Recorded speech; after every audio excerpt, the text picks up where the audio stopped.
Shadowland.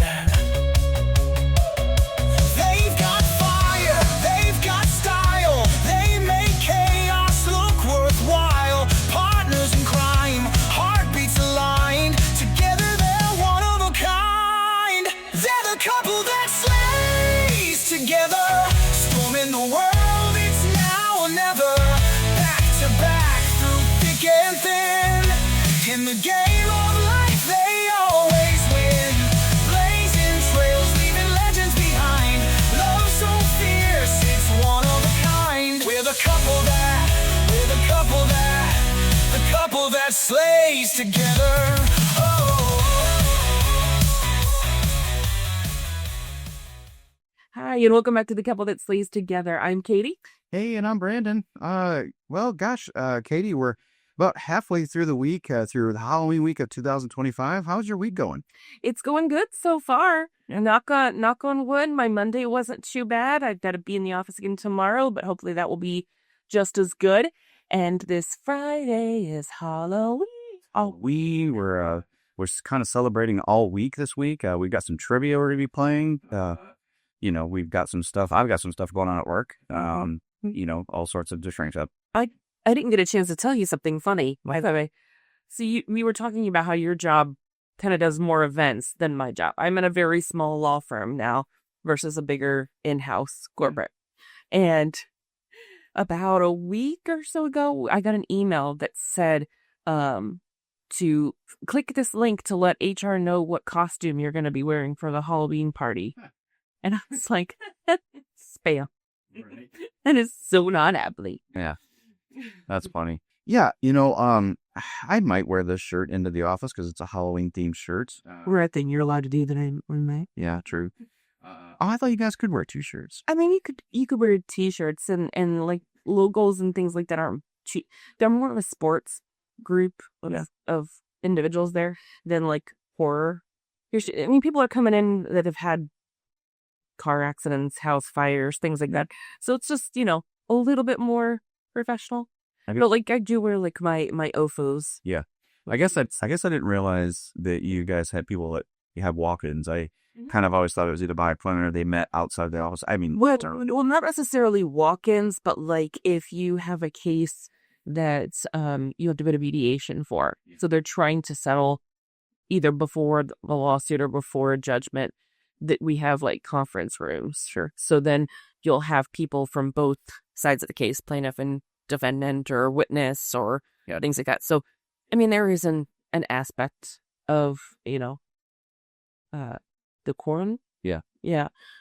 Well, we've been doing our unboxing videos that aren't on our podcast channel, like our RSS feed. So, it's only on YouTube? Correct. But this episode, obviously, and with the mini-episodes and everything, we are putting those on the podcast feed. But, for those who only listen, they haven't heard an update on how you're feeling after your surgery. Oh. So if you want to give like just a real quick rundown, tell them how you're doing, what you went through, just again, real brief, Yeah. If you've heard previous episodes, you know that we were in a hit and run last Thanksgiving, so nearly a year ago now. Drunk driver plowed into us and took off on foot, literally, through a field in the snow.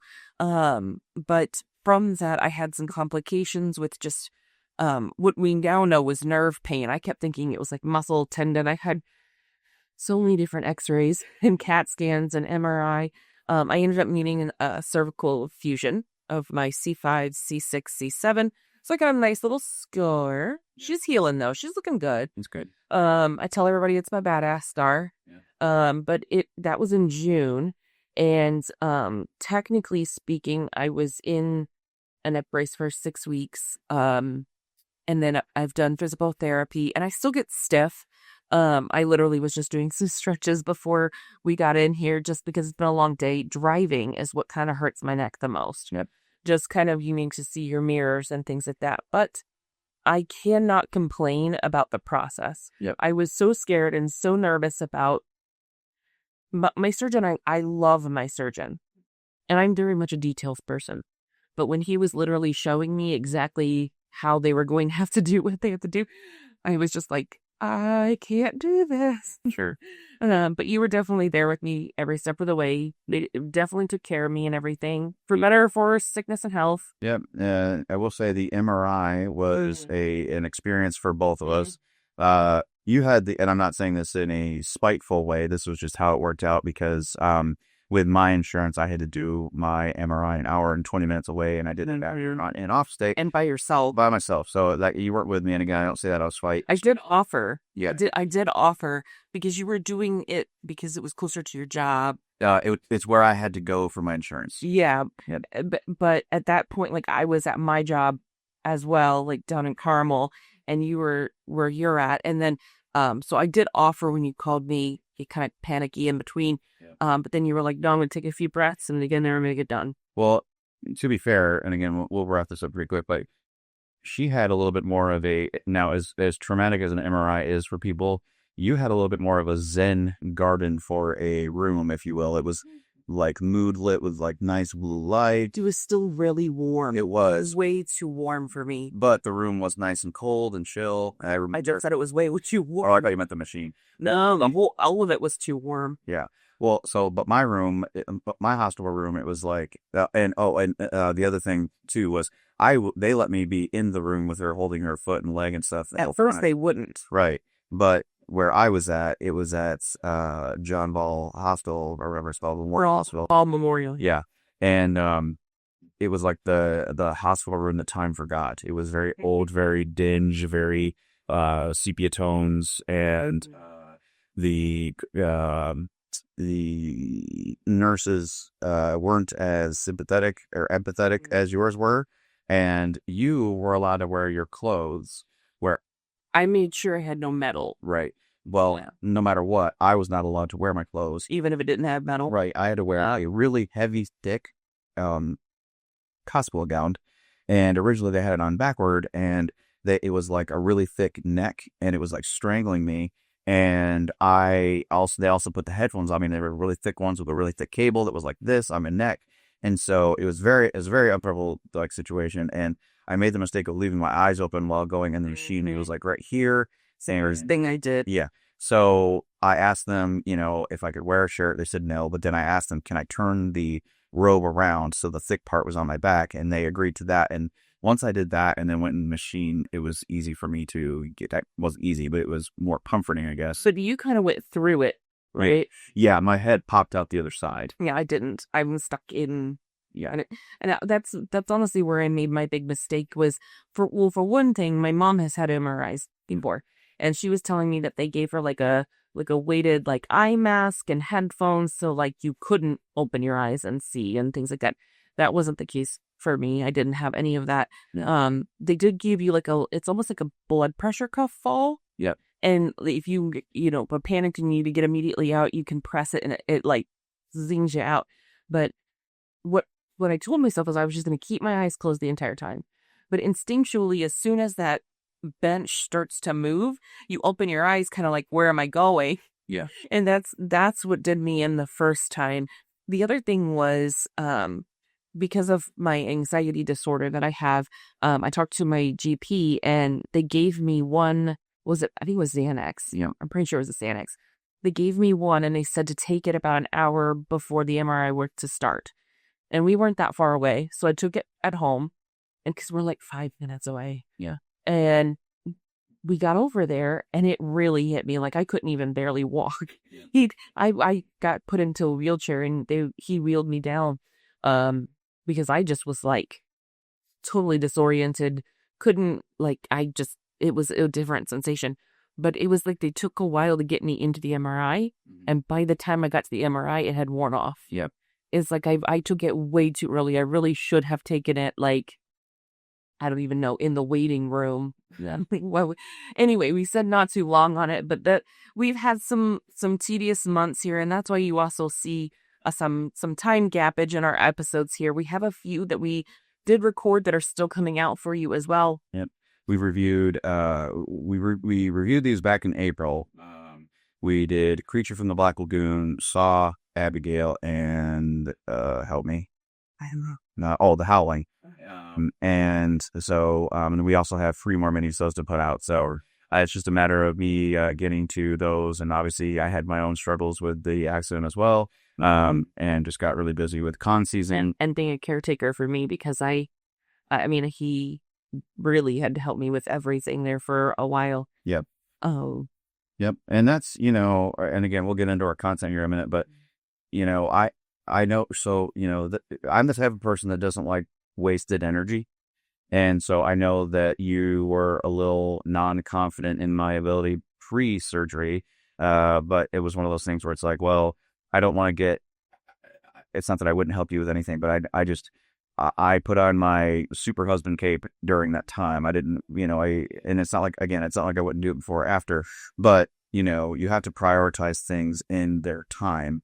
And there were things that I had to do beforehand that it's like, it's not that I didn't want to help you, but, it's like when I knew that when, the time came to where you were going to need the help, I would have to put all those things to the side. And so I give you credit for that, but I also think that you need to remember that pre-surgery, between MRI and surgery, I had several doctor's appointments with them, going over things, taking more x-rays and all of that you just physically couldn't be there with me. Right. So there was a lot of like that prep work.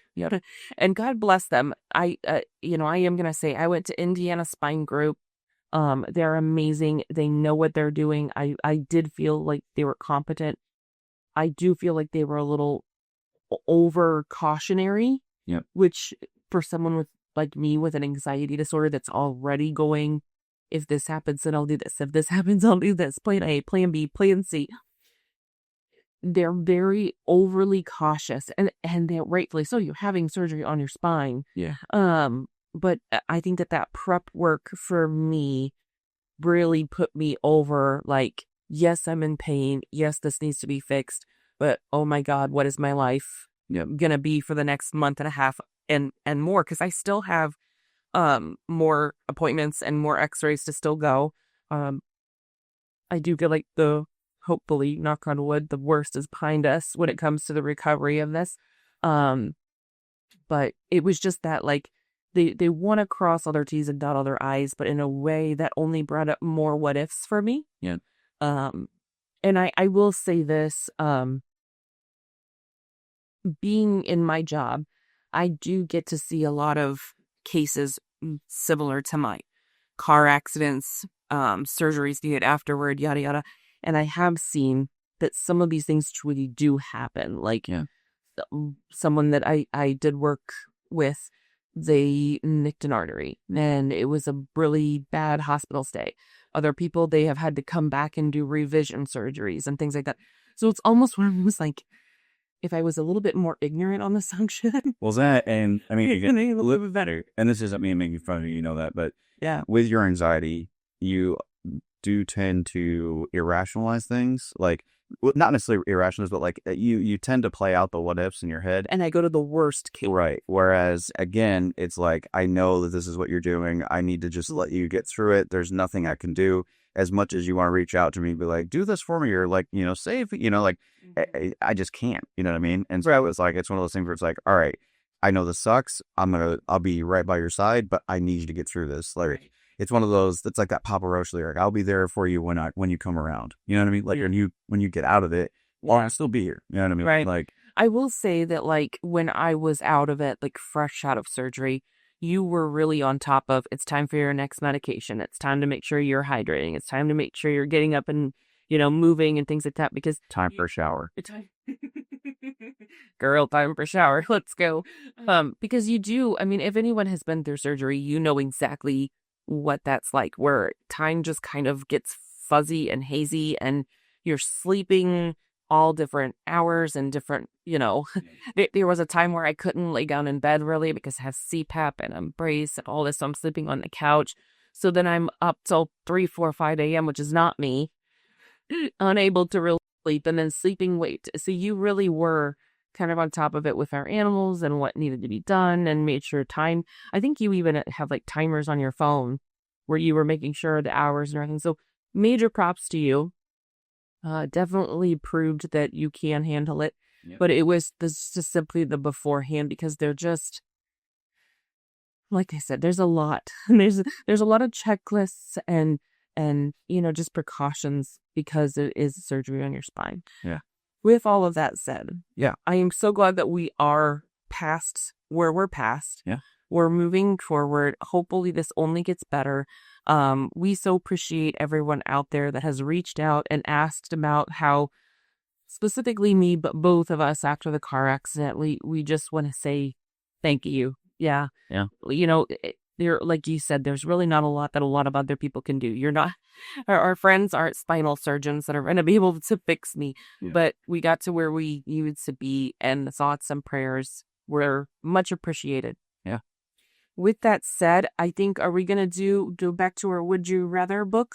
Well, first, I wanted to give some updates. So, as you guys know, if you're watching us in current time, or if you've been seeing some of our product unboxing videos, you'll notice that I dropped a couple of Brandon-isms as to where, like, I am like, hey, I want to, I need to grab this to fill the hole. I wish I could get this one, blah, blah, blah. So I wanted to just show really quick. I know this isn't an unboxing video where this is a regular episode, but finally back to regular episodes, a review episode. But just really quick, I wanted to show you 3 things that we had talked about that I had picked up. Okay, so the first thing we did with the Spirit Halloween episode is I told you I was missing the creature from Black Lagoon Duck. Which you had gotten, but it was somewhere, right? Yeah, it's somewhere around this house. It's like we always joke about, our ghost is slaying with it somewhere. I have an entire gallon of cleaner for the house that I got on Amazon. Yep. I used it once, and it's nowhere where I put any cleaner. Yeah.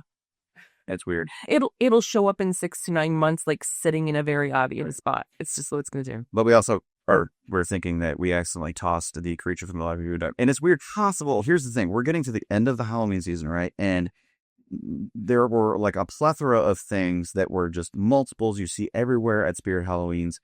And I didn't tell you this either. It's weird. The Spirit Halloweens that have popped up this year, like Avon and Plainfield didn't get one, but Lafayette and Greenwood, I don't get it. they both got 2. Yeah, I don't get it. Like literally they're 7 minutes apart from each other. I'm like, okay, so, well, I kind of get it. Maybe I'm wondering if Spirit Halloween went for like their more popular areas and just doubled up. You know what I mean? Are they franchised? Like, okay, I say this because you and I both used to work at Dairy Queen. Right. So we knew, like, we had owners that franchised. So, like, for example, our local Dairy Queen doesn't have, like, the cookies and cream dip. Right. Like, they can choose not to put that in their inventory. Yeah. Is that how, I wonder if that's how Spirit Halloween is. Like, I really don't know. That particular owner said, they're not going to get They are sold here. They are under the same umbrella as Spencer. Yep. Oh. So I don't know when they merged or if they were always together, but I know that they're owned by the same parent company. I think Spencer might be the parent company. But so anyway, but also things that there were a plethora of in the beginning of the Halloween season, people have just gone crazy for and gotten. And one of those things were the mini horror ducks. Well, that is kind of exploded for Jeep owners. Yeah, probably. So, Yeah. but I was desperately trying to find the creature from the Black Lagoon duck. That's my favorite Universal monster. Got to drive around the guy who played in a couple years ago. So like, I love collecting creature stuff. And so we were in Lafayette for a Comic-Con this past weekend. Had some Power Rangers there. But I stopped by Spirit Halloween and I was able to find our replacement creature duck. So I just wanted to bust him out really quick. And then you just check it out. Bust him out. Bust him out. Bust him out as little blocks. I do think that I like that one the best. I do too. Little ASMR for you. Yeah. Really cute creature from Black Lagoon. He's a duck. And to me, it kind of makes sense because, he's aquatic. Yep. So it makes sense. Yeah. Yeah. So we can hang out here. Yeah. Bye. Yeah. The next thing I wanted to show was we unboxed some Terrifier things. Oh, no, Scarefair things. Mm-hmm. And the Santa art box, that's the one I thought it was just a Santa art until I brought it home and I saw there were a mystery box of 6. I now have all 6. I have... He's brand new. Of course. I have the 5 on me right now, but then I got on the Terrifier groups on Facebook, and a girl was generous enough to donate one to us. Like, amazing. Yeah, she has like 3 extras or something. She's like, I'll just give you one. For a fellow Terrifier fan, this and that. So I've traded for a couple. Border fans are the best. Yeah. So, but one of the ones that I said that I really wanted, and I was really excited that they made because there's not a lot of merchandise for her, it is the Cafe Clown Host. I was really excited. This is the adorable little figure. Yeah. Here. Well, I'm not there. I agree with you. Look at that. Obviously I love Terrifier, all 3 movies. I can't wait for a 4th one. I hope we get more of the story. But I will say it's so inundated with just Art the Clown. Yeah. And so I like that there's like Sienna and there's I like all that. They could do even more. I mean, Sienna's younger brother, Mom, hello, the mashed potato scene. Right. Well, so here's another cool thing. I traded with a girl because the Sienna that we got in the mystery box, her magnet is screwed up. I heard you saying that. And you can't put her in the center of the little TV looking screen thing. Yeah. And so a girl was generous enough to trade me for one of the spare Arctic Clowns that we got. It's awesome. Yeah, so that will be in the mail soon as well. And then the final thing that I picked up was we were doing the Ben Cooper Jaws figures, the Ben Cooper Trick or Treat figures or whatever they are, just the kids in costumes. And I told you I really wanted the Jaws one. I thought the Jaws one was cool. It was out today, and I was able to pick up the Jaws kit. So what I think is really cool, I'm going to show the box on it first here. So if you guys remember, these are the ones where it's like a little kid in the costume of the character that we did in our unboxing before. Yep. Now, the cool thing about this one, it's really cute. The mask is a Jaws, like a shark head. But my favorite thing is the pail. But the coolest thing about this guy is his trick-or-treat pail is like it's a fish bucket for chum, like the fish bait. So you get like a little bucket. It says Amity Island on it. Welcomes you. It's like the little logo. So, and there it goes. Excellent. Throw it in the ground. It's the coolest things. I do think that this particular company has a really good future with people being able to personalize. Yeah. Oh, it's a girl. I didn't even realize that. See, that's why we unbox. So this is the first girl I had, actually. So as you can see here, you get the Jaws. Yeah. The Jaws. I thought it was just a white boy. It's a white girl. So she's got a ponytail, long hair down to her butt. Yeah. So kind of cute. Would you take that out? Pretty cool. I'll grab a chum bucket. Yeah. Now, just so you know, the masks do not remove. And the costuming on this, if you have watched your other unboxing, it's actually like a pleather. So it looks like they're wearing the costume. It's pretty fun. Yeah. So I don't know which hand would be. Probably her right hand is better for the bucket. Yeah. Nice thing is too, you can twist it so it holds out. Hold on. But now I got the clown cat that is stuck in my hand. There we go. She got her little chum bucket. And that's the little, that's the Ben Cooper Jaws kid. So most layer down back here. There's that update for you. Yeah. Well, so now we're gonna move on to our middle segment. Katie, you've got the book. We haven't done this in a little while, so I'm really excited to get back into it. This is the same Would You Rather horror edition. Got this on Amazon. It is by Sophia Rivers.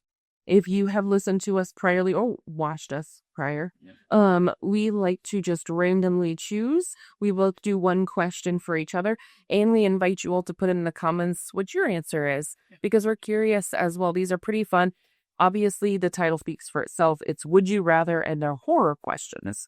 And what we do is we will flip through the books. We won't see it before we actually open the page.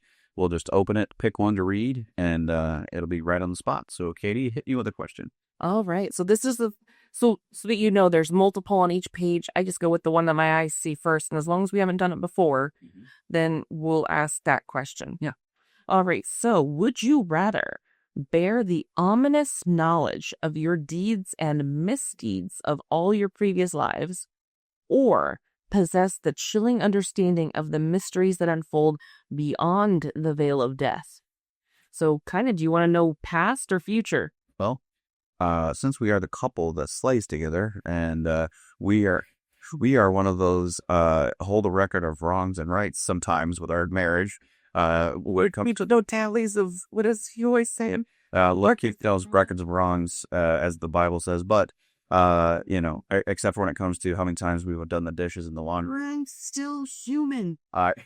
I would go with that first answer, so I could be like, no, I've done the dishes 17 times this month or whatever. It's previous lives though. Yeah, but it's also including this life. So like when I was like a Viking. Yeah.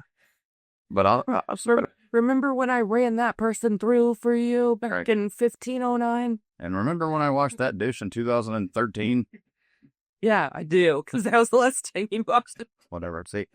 All right, so my turn for you. Wait, Oh, I'm sorry. Go ahead. I think that mine would be the possessing the chilling understanding of the mysteries that unfold beyond the veil of death. Simply because I like to toy with the idea that past lives could be real. Yeah. Like what I could have been or I like to think like, if I was me still, but I happened to be born in that time period, what would it be like? Yeah. Obviously, most of us would be peasants and screwed. Yeah. But I don't really believe that like our souls reincarnate. Yeah. So I think I would like to know what's beyond the veil of death. I believe in the Christian heaven and hell. Yeah. I believe and hope that I have heaven. Yeah. But it still would be kind of cool to be able to say I've seen it and that it's being an anxious person. Yeah. I got a little sneak peek of what's coming up, but it's okay. Yeah. All right. So then now it's Brandon's turn. But to put a little tag on what she said, we're not the dickbag Christian that people. We love and accept everybody. And we'll watch your introduction video. Yeah. So, I mean, we talk about it, we are definitely, we actually really like to talk about people with different beliefs, even if they're like, politically different, their sexual orientation is different, their religion or their beliefs are different. If they don't believe in anything, it's one of those things for us. We just like to kind of know how what their worldview is and how they see things. So, and we truly stand by, we all have quote religious freedom, even if that's a choice to not be a religion. Yeah. So. All right, so here we go. I'm going to go, would you rather wake up and find your room covered wall to wall with predatory moths, their eyes glowing ominously in the dark, or find yourself in a room filled with butterflies that drink human blood, their razor-sharp wings fluttering threateningly as they swung toward you? What the heck? Hey, it's the one I opened. They're so similar, though. But okay, so I guess the moths, because the moths only have scary eyes. Yeah. They're not drinking blood and the wings and all that. Right? Well, still, can I say Nida? Right. I'll go moths too, only though if they don't eat my clothes, because we know how Brandon likes his shirts. We really don't like moths. We don't really want moths. You mean his favorite shirts? We know how Brandon likes all of his black shirts with logos up. Right. You don't know which one it is until you look and see what the logo is. And then we got to try to fold it so you can still see the logo, or else it'll just be a black t-shirt. Right. All right. Well, today we, again, are back with a full-on review episode. Now, to celebrate the Halloween season, we are reviewing everyone's favorite Halloween film. Just kidding, but still, it's all right. Halloween Resurrection from the year 2002. Now, the reason why we chose this movie is because we wanted to bring you some premium content for the Halloween season, and with that, you'll get a review of Halloween Resurrection today, and then we invite you to check out our interview with Brad Loree, who played Michael Myers in this film. Brad gave us a nice, shorter interview than usual. We're usually going for a couple hours, but this one was probably only about 40 to 45 minutes, but still, we got some... I feel like that's the sweet spot. Yeah. I think you went well. Yeah, I mean, you got right in the middle of time. Yeah. We got some decent stories out of them and everything, so feel free to enjoy that. A companion with this. We're obviously going to put this episode out first, and then that one will be out later this week. So and as per usual, if you haven't seen it, it came out 20 plus years ago, so by now you probably should have. If you haven't, we highly recommend that if you don't want spoilers, that you watch it before a review, because we will talk about plot points here. And if you want to follow along with us and give it your own rating, you can download our review sheet and how we review things in the description here. So you can play along with us at home. Yeah. All right. So our horror subgenre for this film, Katie, do you want to give that to us? Sure. Well, obviously it's a film. And then I put down, and we do like to kind of bounce this off of each other beforehand. Yeah. So sometimes we agree, sometimes we're like, let's pull them a little bit, loose on the definition. But I personally put slasher, home invasion / survival, suspense, thriller. I did put haunted house and revenge. I would not see haunted house. I know. No ghosts.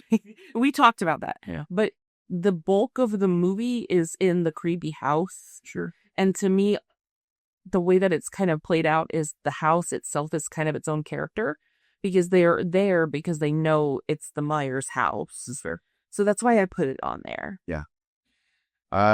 This film was written by Larry Brand and Sean Hood and was directed by Rick Rosenthal, who also directed Halloween 2. He reprised his role as director in this film. Yeah. This film stars Busta Rhymes as Freddie Harris, Busta Rhymes. Bianca Fajilic as Sarah Moyer. Now, we love Bianca Fajilic from both Undateable and Rules of Engagement. And, of course, 30 Minutes or Less. That's the comedy with McBride. You like that for different reasons. Of course. Sean Patrick Thomas as Rudy. Man, this is a guy that I wish would do cons. I loved him in everything he was in.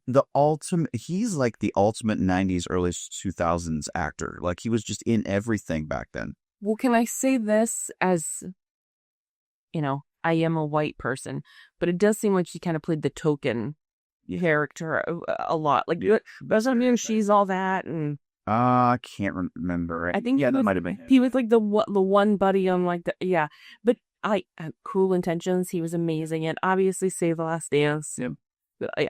Really good actor. This film also stars Daisy McCracken as Dawn. That's an it. Katie Sackhoff as Jen. Now, obviously, she went on to do big and bad things. Also, got to meet her a couple of times. Our good old Starbuck. Starbuck. That to me is the ultimate, my favorite role that she's ever done. And she hasn't bested it yet, in my opinion. Well, she was pretty good as Bo-Katan and Mandalorian. I will give you that, but for me, yeah. But she's kind of become that sci-fi nerd queen. But definitely the one of the only gender bends that has probably been on par with, if not surpassed, the original from Battlestar. There was some outrage that they made Starbuck a female when Battlestar came out, but she annihilated that role and was one of my favorite characters in that series. We both love that series. Going through Ron Moore's current series, Outlander, right now. One of your favorite shows. We're doing the show exchange. So this film also stars Luke Kirby as Jim. Thomas Ian Nicholas as Bill, another favorite actor. We had that guy, Rookie of the Year of the American Pie franchise. Great guy. Also has his own band. Ryan Merriman as Miles Barton. See, I keep lamenting over these people. Ryan Merriman was like the ultimate Disney actor. I know you're not really familiar with him, but he was on like Smart House and Luck of the Irish. I mean, dude was Disney Channel original movie star. And so good. What? Oh. I have no idea what these things are. Okay. Talking about.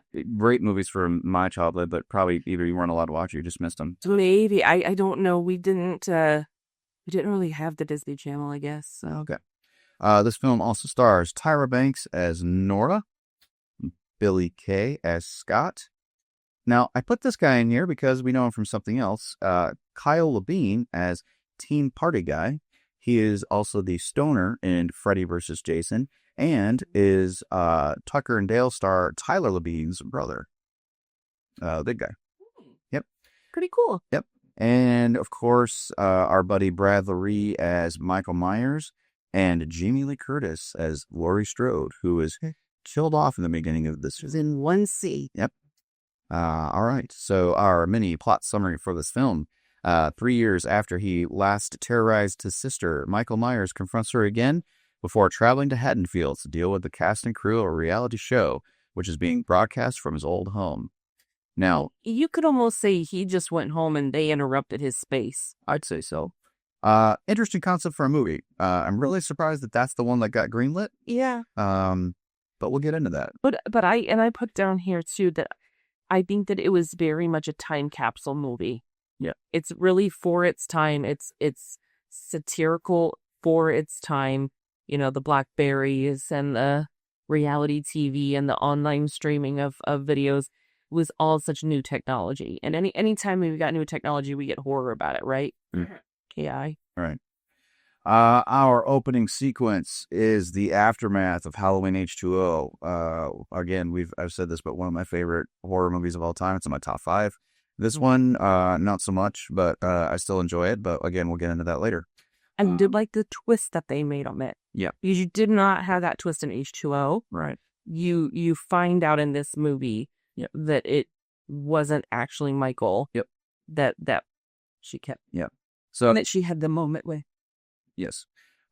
So this film starts out in Smiths Grove Sanitarium 3 years after H2O. The film opens with a narration by a little mini narration by Laurie Strode, but then gets into it with Nurse Wells is explaining to Nurse Phillips that after decapitating what Laurie Strode thought was Michael Myers at the end of H2O, like you just said, she discovers that she had killed an innocent man. Michael had crushed the larynx of a paramedic and swapped clothes with him before escaping. So when she chops his head off at the end of H2O, you think it's Michael, but it's not.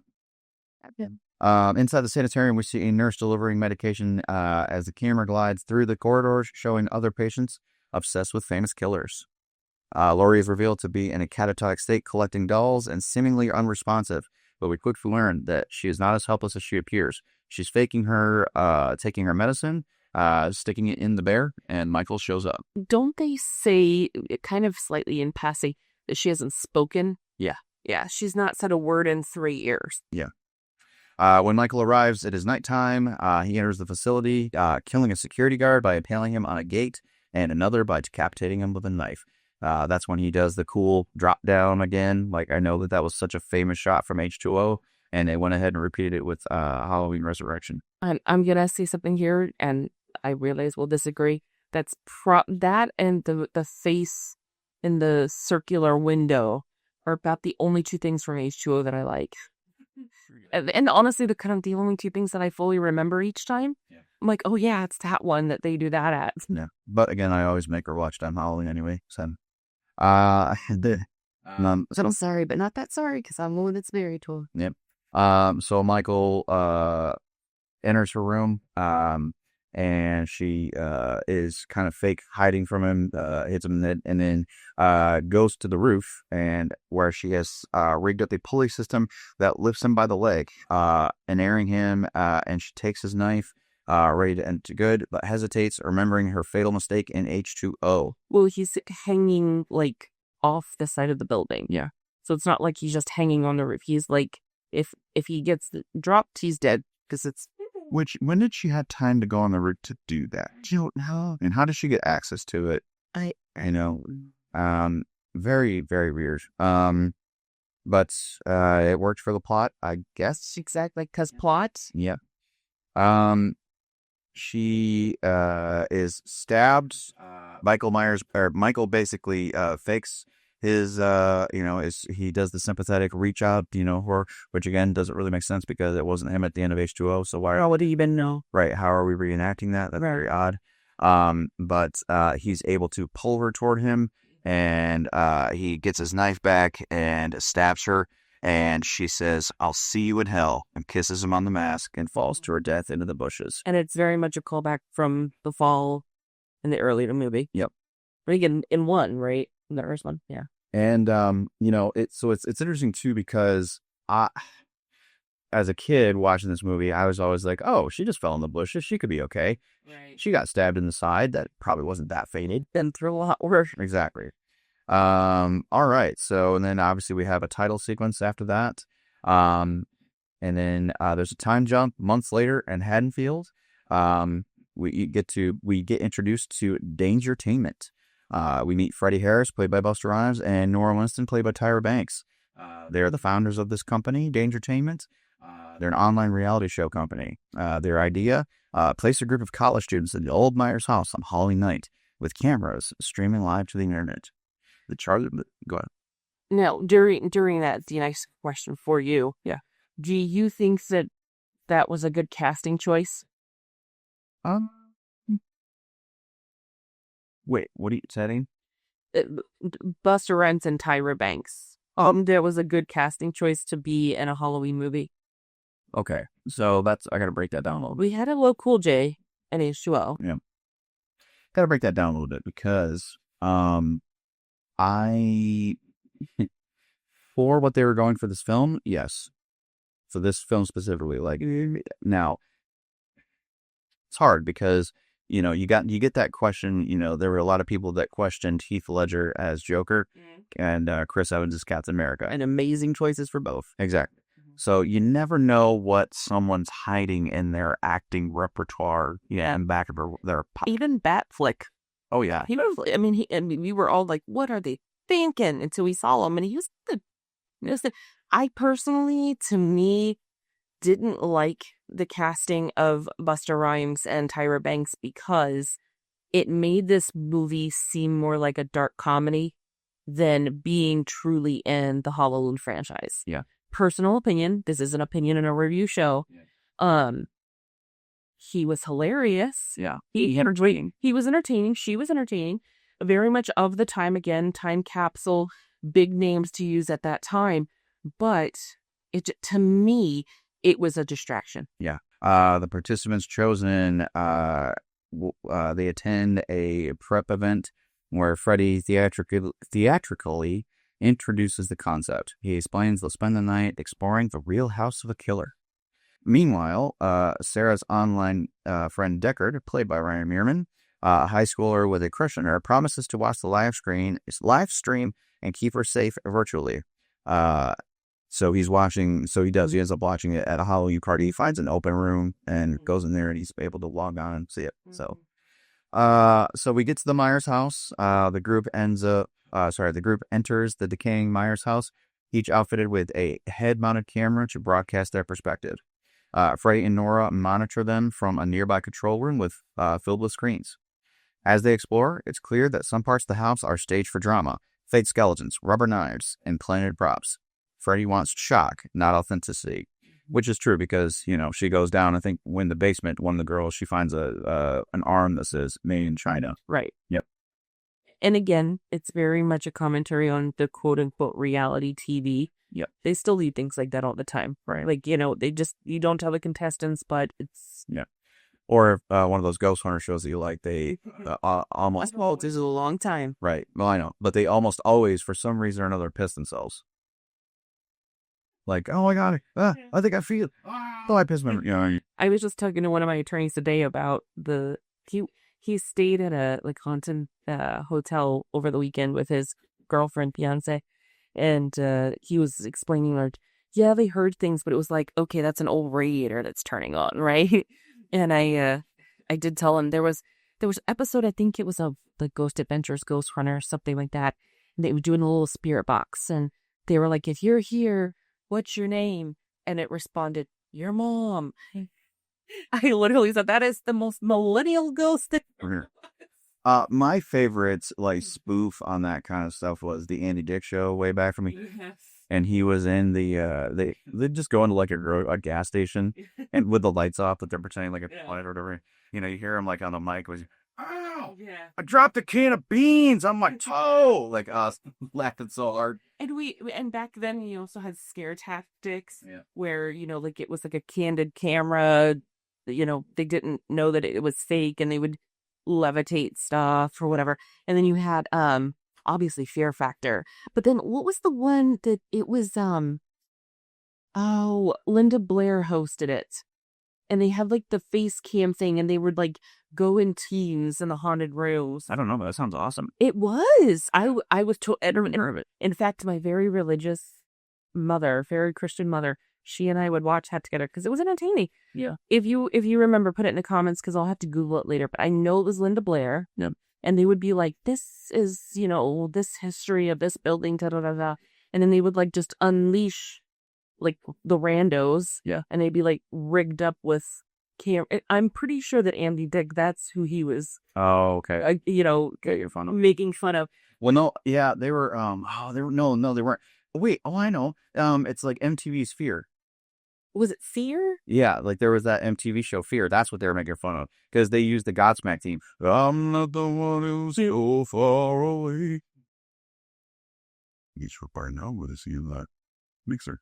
I have to Google. Well, I'll let you do that and I can carry down if you want. Scariest Places on Earth. Okay. From 2000 to 2006. Yeah. It was entertaining. Yeah. But it definitely, this seemed like it was a satire of even that. Because it was, here, put on this headset and go around this like spooky place. Yeah. On the safety. That's up from that day. Anyway, sorry. All right. So the students pair off, joking around while looking for clues around Michael's childhood. Sarah and Jen find a child high chair and handprints on the wall. Rudy explores the kitchen, commenting on expired food and decaying utensils. Donna and Jim discover a secret basement tunnel where they find a false wall leading to a hidden room with chains, shackles, and fake remains. So that's where we're talking about the Made in China. Planted by Freddie to make a good TV show. So we get to the first time that Michael is actually in the house with them. I want to say one thing. You said his name. Like the name Freddy, that's Buster Rhymes' character, right? Yep. Why did they name him Eddie? And I don't know. It worked though. No, it didn't. I mean, it's not food or... Exactly. Well, name him anything else that are the son. I guess, but I mean, there's only so many names. I mean, he could have been anything else. When they were like yelling like Freddy during that, I'm like, come on. I guess he could have gone by Chung Lee or whatever he was watching TV in his hotel. Get his ass. Get his ass. Okay, so Michael appears, the real Michael. While Donna and Jim are making out in the basement, Michael, the real Michael, emerges from a dark corner.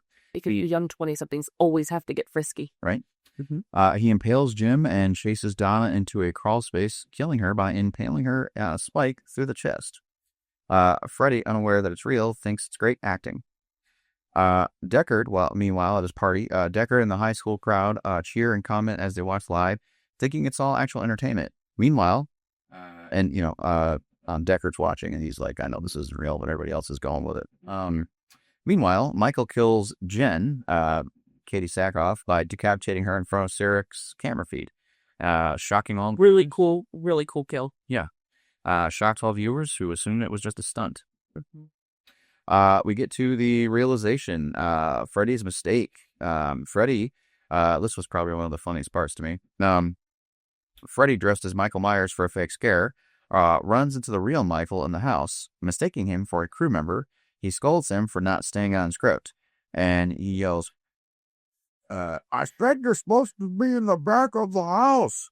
Get to the back of the... he's like talking to him through the mask. Oh, get out of here, It was definitely like the Spider-Man meme. Yeah, right. Yeah, because, and even Brad told us in our interview, like, it's supposed to be a fake, like a crappy looking mask, but right. I didn't think it looked that much different, but, so meanwhile, the real Michael simply just walks away, goes along with it, which I thought was funny. Which is, yes, funny, but again, that adds to it just being a dark comedy because I feel like the Michael Myers from the franchise wouldn't have just walked away. Well, let's go back to the beginning of the movie. He hands that serial killer, obsessed guy, the knife. Yes. Now, you and I had two different theories on this. Go ahead with your theory. So I even asked Brad about it. I personally took that scene as Michael believed that Loree was dead. Yeah. And he's leaving through the mental health ward. Yeah. And the super fan, who is another patient, who's been spewing facts about John and Gacy and all these others. Michael Myers hands him the knife that he just used on Loree. Yeah. And then walks away. This is after that very first scene. To me, I took that as, okay, Loree is dead. I don't need this anymore. My job is done. Right. And I kind of took that as I've killed all these other people that got in my way and kept me from killing her. Yeah. So I don't need this anymore. But you kind of take that as... I was took it different. I took it as, and this might be incorrect because, either way, there are things in this movie that happen that I'm like, Michael isn't this intelligent. You know what I mean? Like, or he isn't this seasoned. I always thought it was weird that he could drive in the first one. It's like, when did he learn to drive? You know what I mean? But I mean, I guess a car isn't too hard to learn, but I mean, even as an infant, like a kid, you're really nervous behind the wheel. He just gets in and drives. Again, not even And he's supposedly been in the asylum since he was a kid. Or he wouldn't, yeah. exactly. So to understand having a fan, the way that I took it was, first of all, it was he had a fan, like, and he was like, all right, I'm going to give you my knife as like a souvenir. But I know that my theory might not necessarily be correct because, again, where was the intelligence to learn what a fan was? You know what I'm saying? So, or the super fan was saying, I don't remember if he was saying that they were like replicas or whatever, but he had the clown mask and like different things. So maybe it could have been like add this to your stash. Like, here's another serial killer. Like, I'm almost like a boastful kind of thing. Like, here's a souvenir from another one of the greats. But again, to your point, the Michael Myers we had in the past wouldn't have really behaved that way. right. They definitely took Michael in a different direction in this movie. Who did? Which a lot of other hosts do in their own way. But at the same time, too, this was honestly this movie almost didn't need to happen. Again, we'll get into kind of a rating, but like, we could have been fine with just H2O as like a cap off, like a perfect kind of 1-2 H2O trilogy in this timeline. But, I guess they wanted to keep going with something that was successful. And this film came out kind of in the era of shitty movies. Like, this was all around like Batman and Robin, the Matrix trilogies, Teenage Mutant Ninja Turtles 3. Things that like still have replay value because of nostalgia, but like they weren't critically famed as great films. Right. Well, I really thought that it would have been an interesting thing to have but to have the full movie being Loree in the asylum now. Kind of similar to Halloween 2, which is one of my favorites of all. But like in our interview with Brad, he was kind of explaining she had a contract for only like a few more seconds, basically. 30 seconds. Yeah, like 38 seconds or something like that. So really, it sounded to me like she didn't want to maybe sign on for a full-length additional movie. To me, it would have felt more like a Halloween movie if they would have had the scene that we saw with Loree be an end scene after like the cat and mouse throughout the asylum. That's a good point. All right, so now we start to discover bodies. Rudy, Sarah, and Bill begin realizing things are wrong when they find a blood that isn't fake. Bill is soon killed by Michael, and his camera drops to the floor. Rudy later faces Michael in the kitchen, grabbing knives to fight back, but Michael overpowers him and pins him to the wall with knives. This is definitely an homage to the original, echoing the classic from, Killing Bob. But also, I noticed in this film too, when I think it's Sarah, maybe Jen, gets stuck in the closet, he busts through the closet. Right with Loree. Yeah. So yeah. They do a good job of kind of the homage. You got Loree falling, you've got being pinned to the wall, you've got breaking through the closet. That's fine and dandy, and I've liked that in other movies, but I don't know if that really redeems it for me. But anyway. So Freddy fights back. Freddy returns to the house and finally realizes the truth. He tries to warn Sarah via a handheld camera feed, but communication cuts off. Sarah hides as Michael stalks her through the house.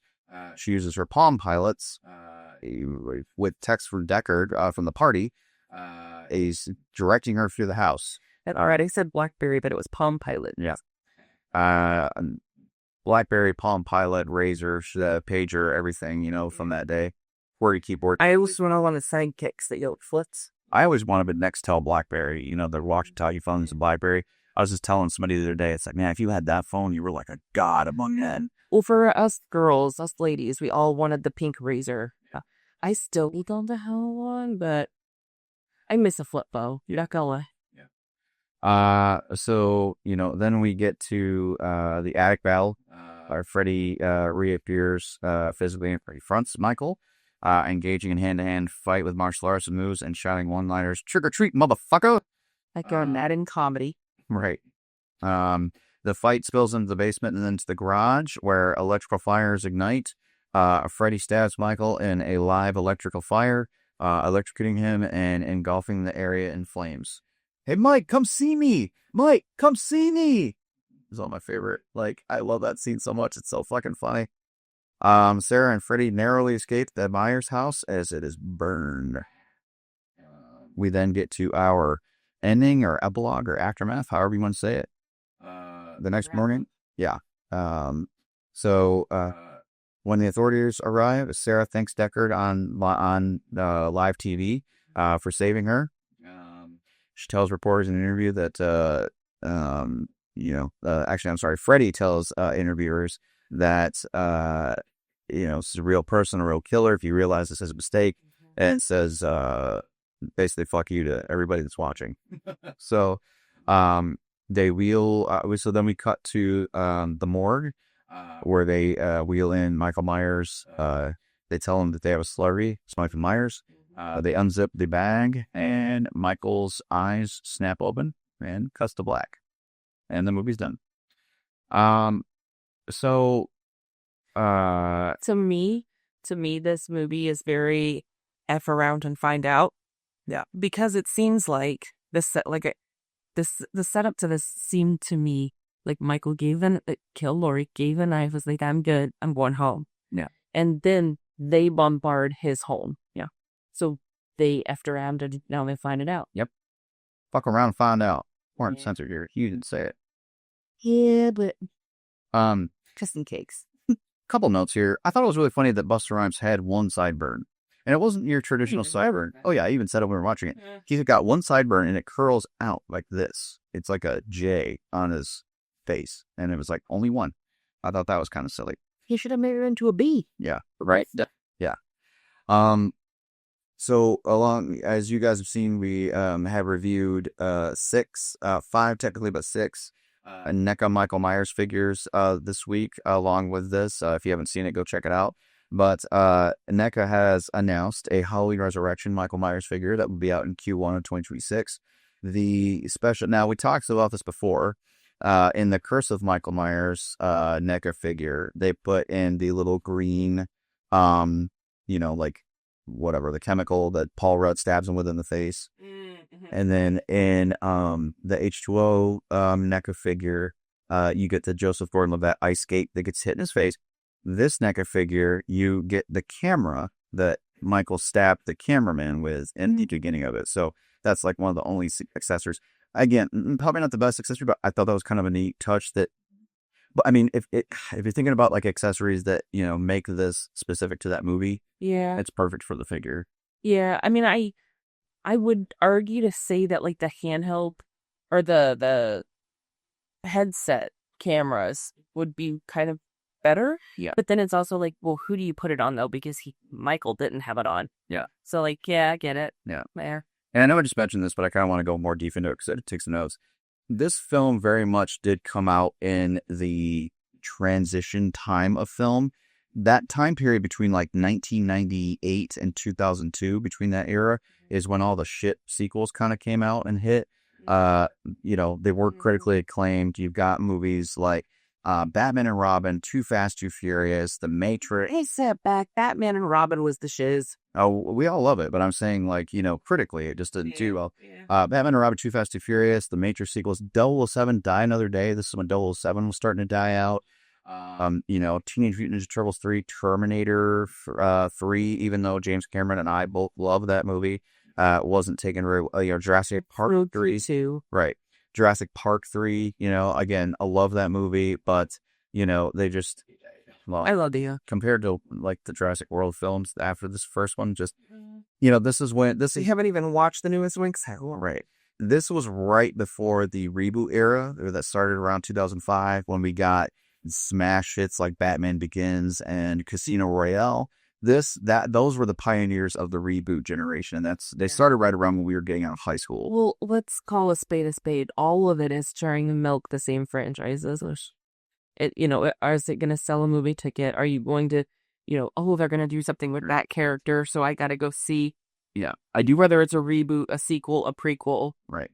I do kind of feel like we're getting into that era of somewhat shitty films like in their franchises. Like we just had Jurassic World, the fourth one, and it wasn't great. I can't even remember what the Rebirth, I think it was called.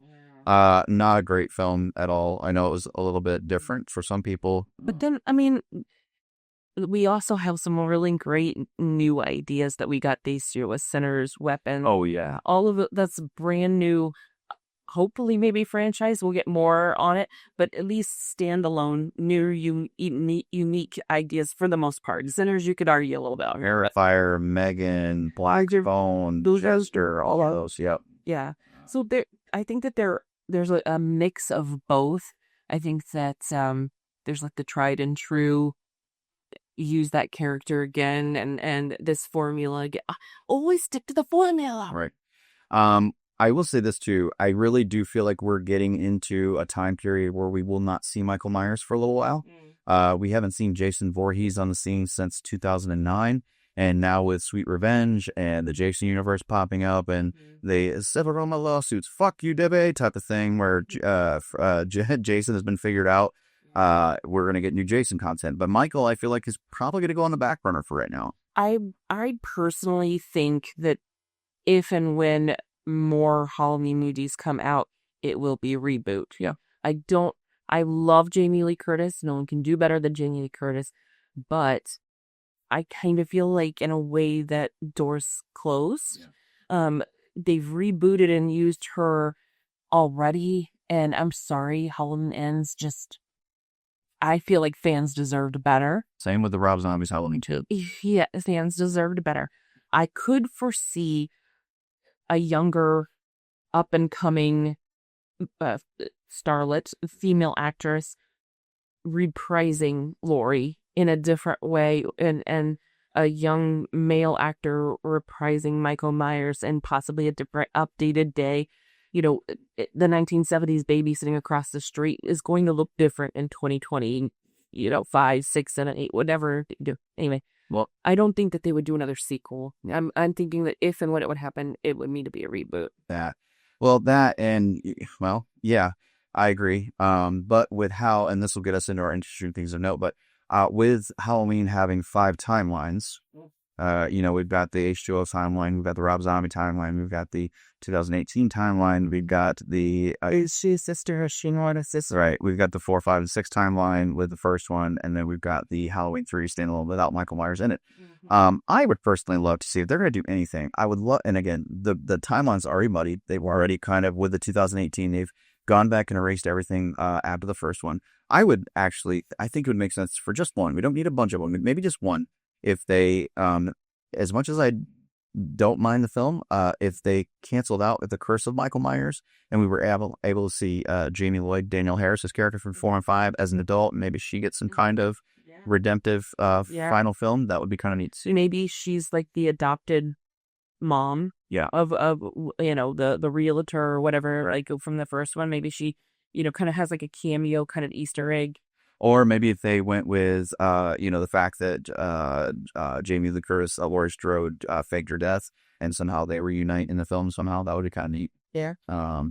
Okay, well, we are getting now into our interesting things of notes. Now, these are things that we researched online. We hope that they're true, but we're not sure. But I'm just going to go through these real quick. So, all right. So our first thing is here. Initially, Jamie Lee Curtis was very much against the idea of another sequel for H2O after H2O, but was finally convinced to do Resurrection on the condition that her character die in the opening scene so that they couldn't bring her back again. To this day, she considers this film a joke. Spoiler alert, she came back and did 3 more rodents. Exactly. And I think actors go through that. I think they go for their periods, whenever. But it's also a little tough because, you're doing other things in your career. Even working with people like Jensen Daggett from Friday the 13th Part 8, that one wasn't critically accepted very well, and so it's almost like sitting.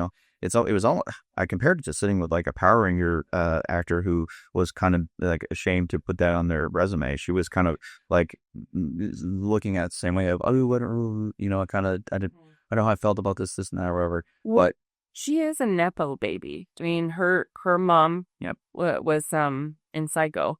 And Ritual.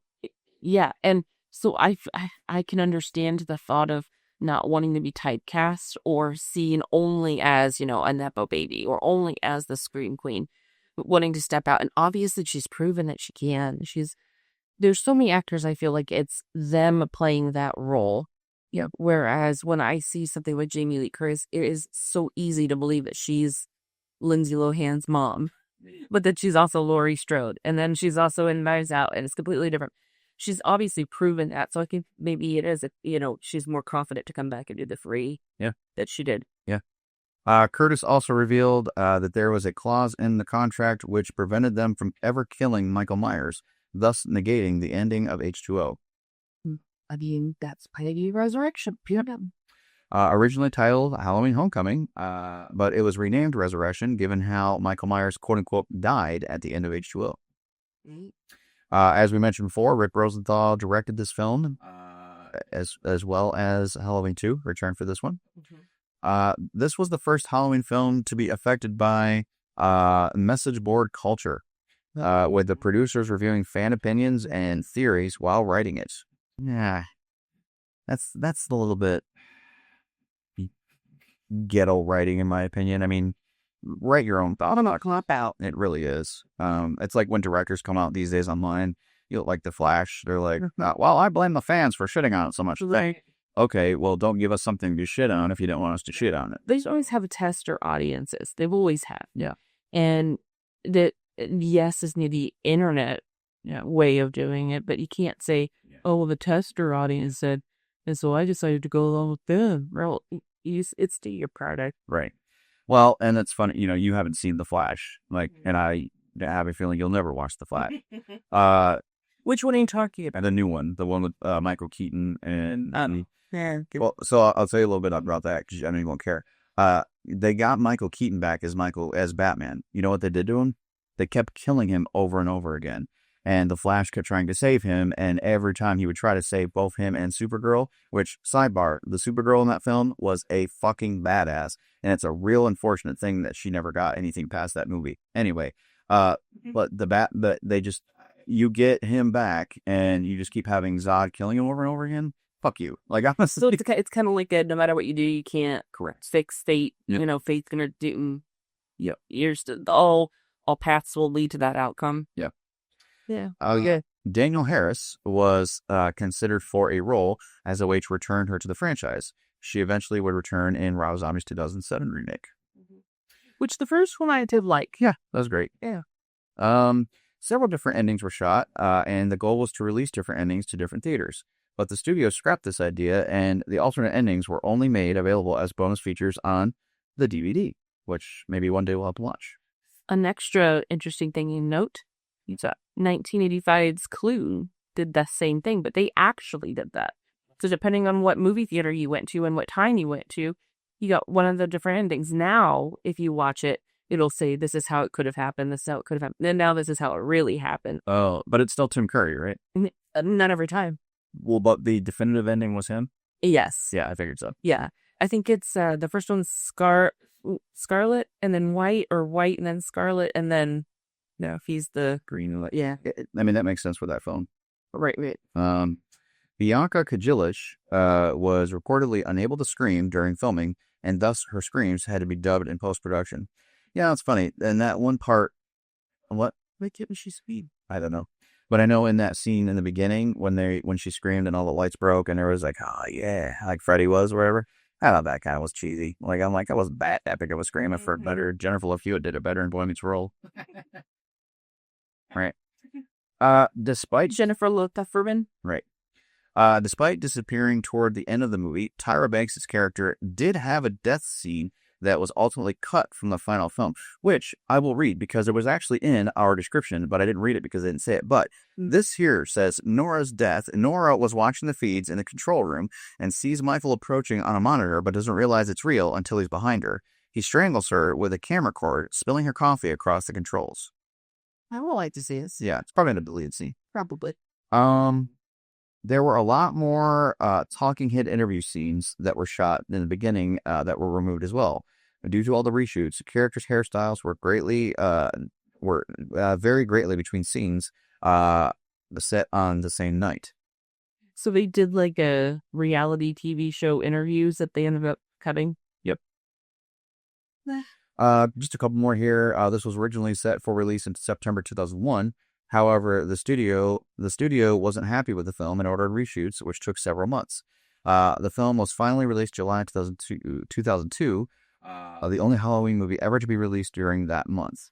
So, well, in September of 2001 had a lot of other things going on too. A lot of stuff got. Which you're right, but Buffy was affected by that, which you're about to get to in our rewatch of that. But this one doesn't look like 9/11 affected that. Right. Yeah. But I mean, they could have, scrambled at the studio because of that. It was a big shift in what was already filmed and done, and things need to be redone. There was a lot of sensitivity around. Yep. Yeah. Katie Sackhoff never actually finished watching the film until she filmed a reaction video in 2020, watching it for the very first time. The shot of Katie Sackhoff's character showing her bra was done by a body double, and she had no idea that it was ever even edited into the final film until her family saw it when it came out. That's kind of Loree. Yeah. I would be peeved if I was her. Yeah. Due to the film's poor box office performance and critical panning, the planned sequel was scrapped, and thus the decision was made to remake the original with this Rob Zombie. So getting into the reboot culture of, like, I want to say it started around 2005.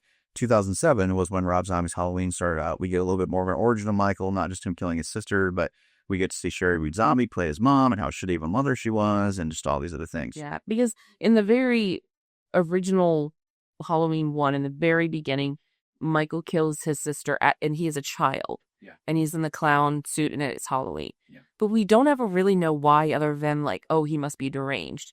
I do like that Rob Zombie kind of sets this up as a very unhealthy household. Yeah. Unhealthy, I'd say, marriage, dating relationship with the gentleman, and just not a good place for someone who is mentally stable. Right. But if you're not stable, it's really bad. So I like, I'm a sucker for the details. Yep. Yeah. Our last interesting thing to note here is this film remains the lowest rated Halloween movie on Rotten Tomatoes with 12% score. Ooh. Now, in contrast to that, again, this isn't one of the good ones necessarily, but I like this one still better than Rob Zombie's Halloween 2 in 2009, and I like this better than Halloween Ends in, whatever that came out, in 22 or something. Okay, so now we are going to move on to our death count. Katie, how many people do you think died this movie? No. So Wait, if you count Loree, I didn't think Loree. Anyway, sorry, 7? well, no. So So if you count 6? 6, 7?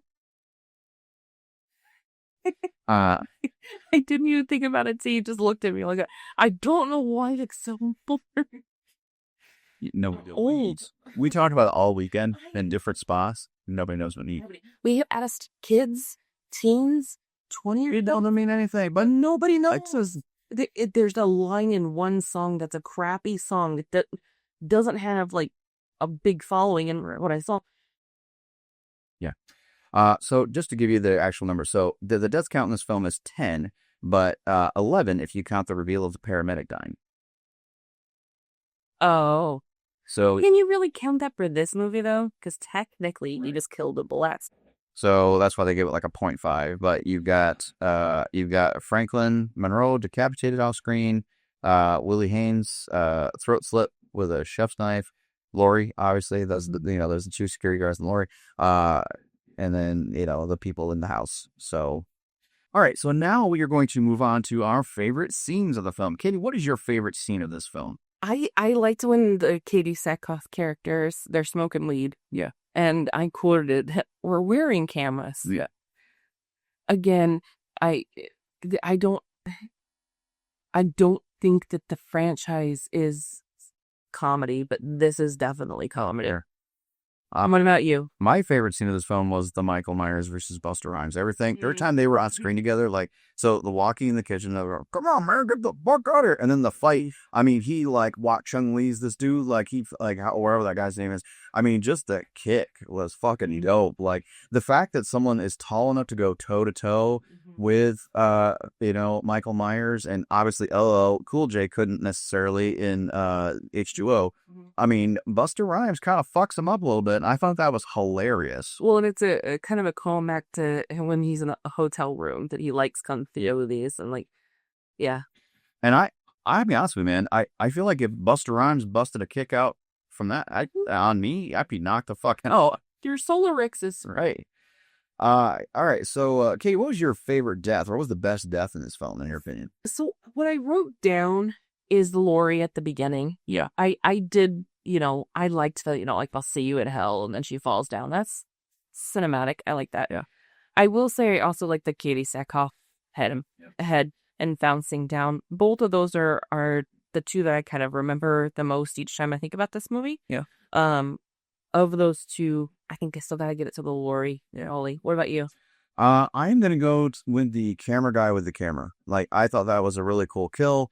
The guy kind of grabs it, and he's like, "There's nothing he can do," and you just kind of see it go. I thought that was really neat. Sadly, he passed away. We'll Brad tell us in the interview a little bit. All right, so now we are going to get into our rating system. It's been a little while since we've done this. So, a lot of times when we're talking about a movie, we'll be talking with your friends or anything like that, and we'll be like, "Hey, man, what kind of letter grade do you give this? Or, what do you give this for, like a, 1 out of 10? Or how many stars do you give it?" Well, here at the Couple That Slays Together, we like to do all three. We like to be a part of all three conversations, and because it's our show where we want to. Exactly. So Katie, let's start with you. What letter grade do you give this movie? You can be honest. C-. Okay. I honestly feel like that was being nice. Yeah. I know a lot of hard work went into this. I know that a lot of time and energy, like any product, you're making a movie with the hopes that people are going to like it and watch it. You're not making a movie to be a joke per se. Yeah. But it just doesn't do it for me. Yeah. I think that if I was being brutally honest, I'd be more like the D-. Yeah. But being that we talked with Grad and I, loving Katie Sackhoff and Bianca and Sean. Sean, right. So that's why I did C-. Yeah. What's your grade? I give this a C average. Kind of go along with what you said there. Great cast. Not their best work. Yeah, we've seen them all in better things. But having Busta Rhymes there was very entertaining. One of Katie Sackhoff and Bianca Kajilich's earliest roles.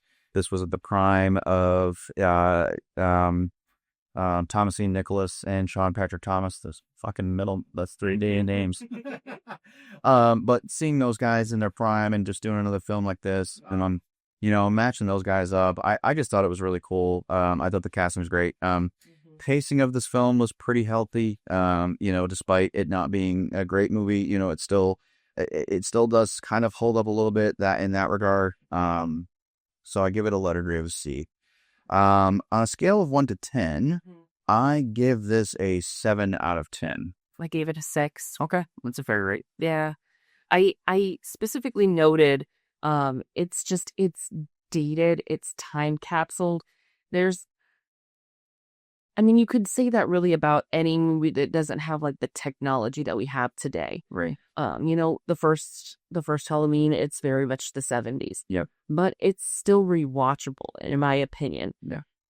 In this, it's too time capsule. It's too 2002. That's fair. So yeah. What do you give this for a star rating? I gave it a 2.5. Okay. What about you? I give it a 3 out of 5 stars. Again, it's still it's whatever for me. Yeah. I'm not going to go out there and say it's great, but it's whatever. All right. So another rating that we like to do on this show is we like to talk about our replay value rating. Now, this is the kind of movie, and this actually fits with this. This is what I'm always explaining. Movies like Batman and Robin, Teenage Mutant Ninja Turtles 3, these ones were not critically acclaimed at the box office, but There are movies that I like to say, like, for example, it's a good example, The Substance, or I always go to Birdman, but, things that are kind of like one watchers that you're not just going to watch over and over again. They're phenomenal, but I don't need to see them again. Exactly. But, there are movies that have replay value to where if you're cleaning the house, you just need to put something on the background, or if you're working on something, you just need background noise, or if you're even trying to relax on Sunday afternoon, it's something that you don't care about missing and you want to take a nap. So Katie, what do you give this for a replay value rating? Kirby, I'm so sorry. I personally put down unlikely. Okay. And I put in like brackets, like unless Brandon makes me again. That's fine. What about you? I actually did say will watch repeatedly because I watched this and I have watched this repeatedly because, again, this is one of those where it's not great, but it has replay value to the point where I can rewatch it. Whereas a film like Rob Zombie's Halloween 2, I do not want to watch that again. It's like your ruler of like horrible. I know, right? Or, Halloween Ends. Like, again, even on the Halloween season, like I'll watch like Halloween 2018 and The Kills. Ends, I'm like, fucking, I guess. But this one, I don't have that like groan of like I can still put this one in or watch it, and it's fine. Like, it's fine to put on while you're trying to take a nap, or if you don't care about looking at the screen, but you want something to listen to. Fine if you sleep through it. Well, but that's the thing. That's where this comes in. I get what you're saying. It was just funny the way you said. Like, I can't take a nap to something like a reality show, or like, I don't know, like you're always yapping, or a sensor bar is going off. This one is one where I can put on the background if I don't need anything. It's whatever. So, well, gosh, guys, that about does it for our episode. We invite you guys to put in the comments and use our own grading sheets that Brandon had even told you about earlier. Yeah. To let us know what your grades are. Is this something that you really love? Is this something that you do watch repeatedly? Maybe you haven't even seen it. Yeah. Let us know. Yeah. And you could find us on our socials. We are on YouTube. If you're watching us on YouTube, thank you. We really appreciate that. If you're listening to us on all podcast networks or your favorite podcast network, check us out on YouTube. Hey, if you're on YouTube and you don't want to risk watching something while you're driving or something, we are on all podcast networks, so you can check us out on your RSS feed. We are also on Instagram, Facebook. We have a Facebook group page. Now, these three we're not really using that much, but we have Threads, X, and Bluesky, which I don't really use. Well, we don't use it. But Katie, you were on our TikTok. Yes. I was going to say about Facebook, make sure that you know that we've got both a page and a group. We have some amazing members that are always on there, commentary and definitely showing love here. We would love to hear from even more individuals on your take. I mean, obviously, we have a lot of different subgenres of horror. Yep. What you like, what you don't like, suggestions. Maybe there's movies out there we haven't even heard of that are phenomenal and you want to share that with us. So please make sure that you know that there's a page and a group for Facebook. And then, on TikTok, it is Couple That Slays Together. And it's basically solely me. So I do go live periodically, pop-ups. Would love to have you, show some support. Let's talk about horror movies. But we also get into talking about anything and everything. Play some music, get some work done, just hanging out. Yeah. And then you can always send us an email as well, thecouplethatslays@gmail.com. If you want to talk to us about a topic, complain, anything like that, please send us an email. I'd love to hear from you. Yeah, definitely. We would love to know what future movies, films, TV shows, anything like that you would like to have us watch and review. Yeah. All right, guys. Well, that's going to do it for us today. Want to thank you so much for sticking by us in our hiatus. And if you've come back, welcome back. We're back, and we're going to try to keep going strong. So, hey, from the Couple That Slays Together, I'm Brandon. And Katie. And until next time, go enjoy your horror. And enjoy your Halloween season. Yeah, happy Halloween. Ooh. We're the couple that slays together. Oh.